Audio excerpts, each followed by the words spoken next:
কেতিয়াবা মা দেউতাহঁতে ভাবে যে এটা ডাঙৰ ভয় খোৱালে হয়তো ল'ৰা ছোৱালীয়ে চব পাহৰি পঢ়া শুনাত মন দিব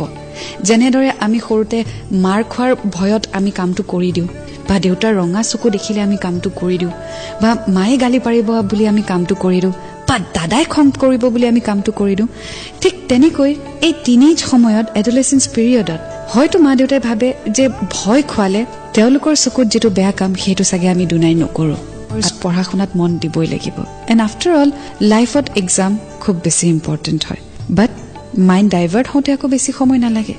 গতিকে যেতিয়া পৰীক্ষা থাকে বা যেতিয়া পঢ়া শুনা থাকে তেতিয়া পাৰ্টনাৰ জনে বুজি পাব লাগিব যে হেতু সময়ত ইম্পৰ্টেন্সটো কিহত সো সাপোৰ্ট কৰিব লাগে পঢ়া শুনাত মন দিব লাগে এন্ড বাকি whenever you want to talk বাট নিজৰ কেৰিয়াৰটোৰ কথা সদায় আগত কথাটো ভাবিব লাগে যাতে পিছলৈ একো প্ৰবলেম নহয়